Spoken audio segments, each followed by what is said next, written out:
make them. You can make them really, really tiny, like half the size of a dime if you want in terms of their circumference.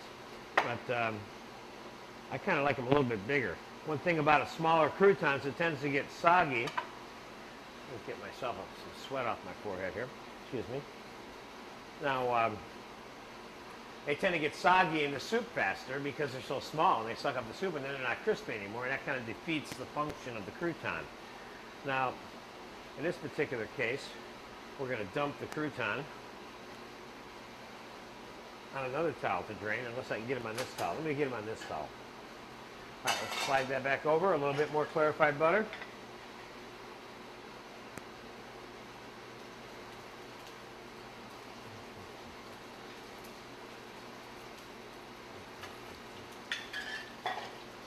And let's throw the croutons in there.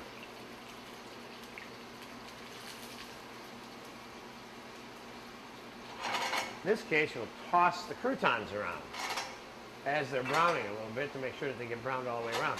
But let them cook a little bit first before you continually toss them. They'll never brown and they'll end up all greasy and soggy, okay?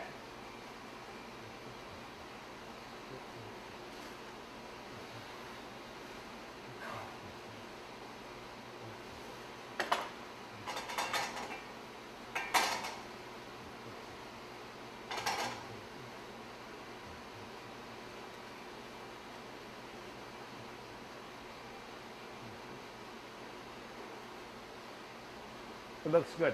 You know, the difference in the taste between frying a crouton in clarified butter and toasting it in the oven is like night and day. You have to eat it to actually believe it.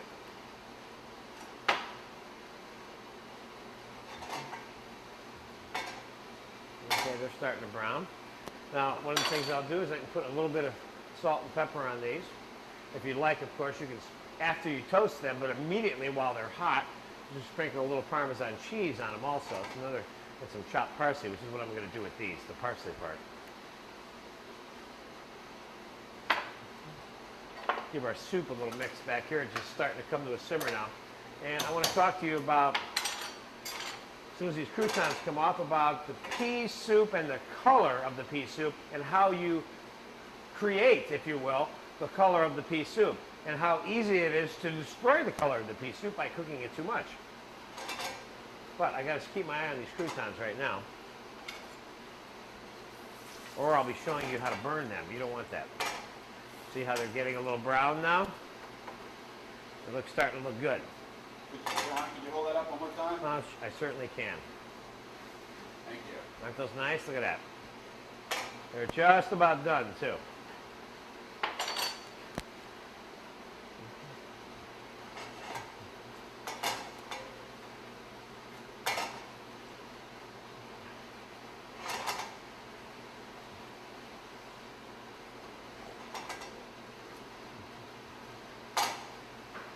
Chopped parsley. You can hear that parsley frying in there. I like that. Now we'll take the butter, use a slotted spoon, take the croutons off and put them on the towel. Those look nice. Very nice. Okay, now we're going to bring the soup back to the forefront. It is boiling.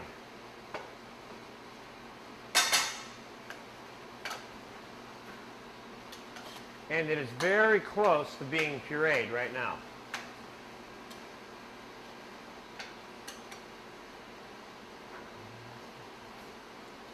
Okay, let's talk about how to keep this soup really nice green pea green.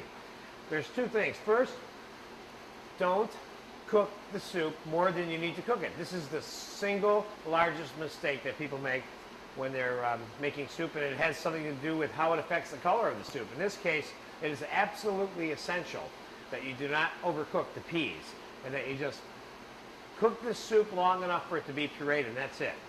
And I think we're going to end up needing another one of these containers because we're going to do this in a couple of batches, and then we're going to put it back into the pot and finish it. Now, would I say this soup is ready to be pureed right now? I'd say, because I pre-boiled the potatoes, yes.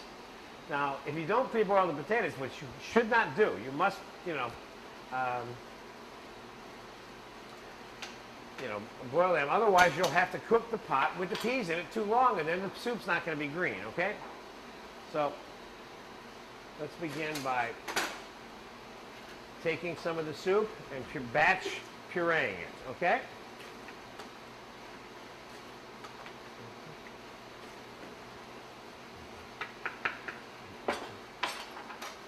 And we take our little blender stick.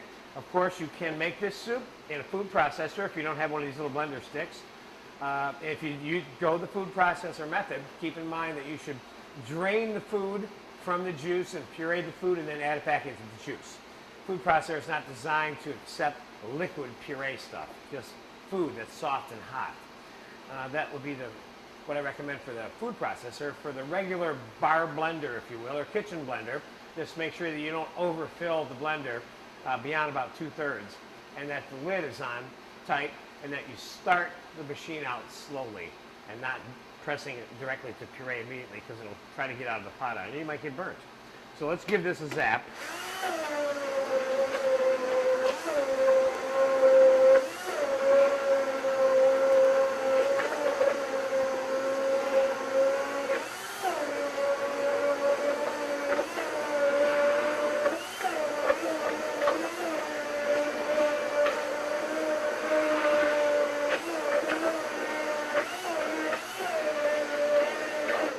Okay.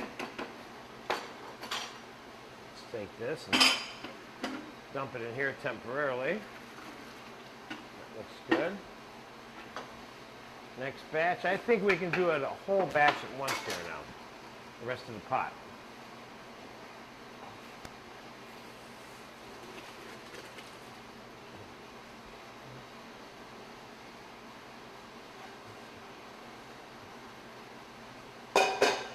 Meanwhile, we'll take the stuff that's pureed, put it back into the pot. Oh, the color of that soup is fabulous.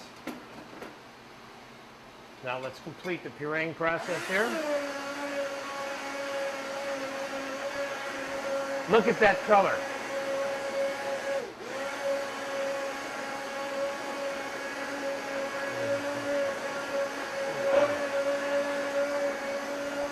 Again, I'd like to emphasize that when you're using your blender stick, don't leave it on the bottom in a stationary position. You'll end up burning your stick out 10 times as fast. You want to rotate it a little bit off the bottom of the container.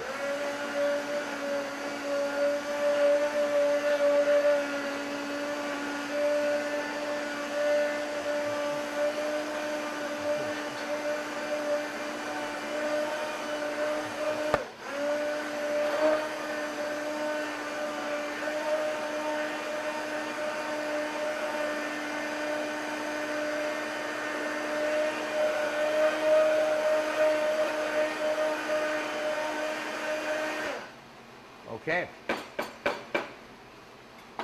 is pureed, and I want to show you the texture of that soup on a plate here, so you can see what that's like. Let me get some of this sweat off of me again. God forbid any of that should fall into the food. Look how green that soup is. You see the texture of that soup? It's almost, the texture is almost perfect just the way it is right now. Let's get this in the pot.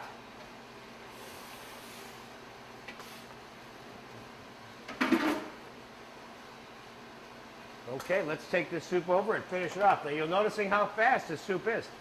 And all this soup requires from us right now is salt, pepper, and a little bit of butter before we put it in the bowl. It's just that simple.